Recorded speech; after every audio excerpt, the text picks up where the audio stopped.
দেখছেন কি পরিমাণ মেঘ। এই মেঘের আপের ভিতর দিকে আমরা এতক্ষণ আসছি। নীলগিরি।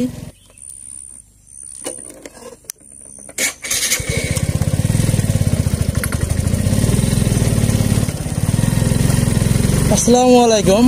চলে আসছি বান্দরবানের উদ্দেশ্যে, থানচি থেকে রওনা দিলাম। এই যে এখন আমি যদি কিছু দেখাই আপনাদের, যে আমরা মেঘের ভিতরে, প্রচুর পরিমাণ ঠান্ডা, রোদ উঠছে আকাশে, বাট আমাদের কিন্তু এখনো রোদ মনে হচ্ছে না, শীতল আবহাওয়া। এবং এই যে যেটা নিয়ে এখন আমরা মেঘের আপের ভিতরে, থানচি থেকে লাস্ট সর্বোচ্চ চূড়াটা মনে হচ্ছে এটাই, বান্দরবানের উদ্দেশ্যে রওনা। সুবহানাল্লাহ সুবহানাল্লাহ। দুনিয়া সুন্দর, আসমান সুন্দর, সুন্দরে সুন্দরে পাল্লা, জানি না কত সুন্দর তুমি আল্লাহ, জানি না কত সুন্দর তুমি আল্লাহ। আল্লাহ তাআলার এই অসংখ্য সৃষ্টি দেখে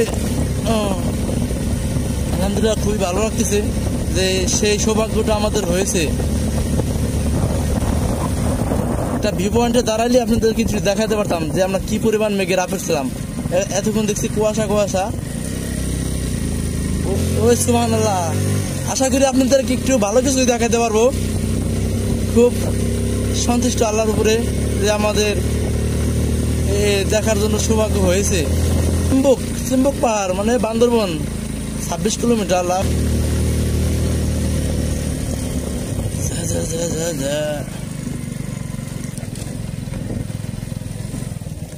নীলগিরি পর্যটন 20 টাকা করে।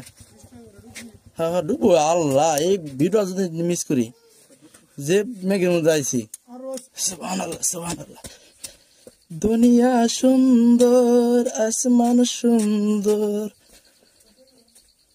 সুন্দরে সুন্দরে পাল্লা, জানি না কত সুন্দর তুমি আল্লাহ, জানি না কত সুন্দর তুমি আল্লাহ। সুবহানাল্লাহ সুবহানাল্লাহ। দেখছেন কি পরিমাণ মেঘ। এই মেঘের আপের ভিতর দিকে আমরা এতক্ষণ আসছি। সুবহানাল্লাহ সুবহানাল্লাহ। ভাই খুব ভালো লাগতেছে ফার্স্ট টাইম এইরকম মেঘের ভিতরে দেখে। মানে এর আগেও আমি কয়েকবার আসছি, বাট মেঘ দেখতে পারি নাই। মেঘ দেখাটাও একটা ভাগ্যের বিষয়।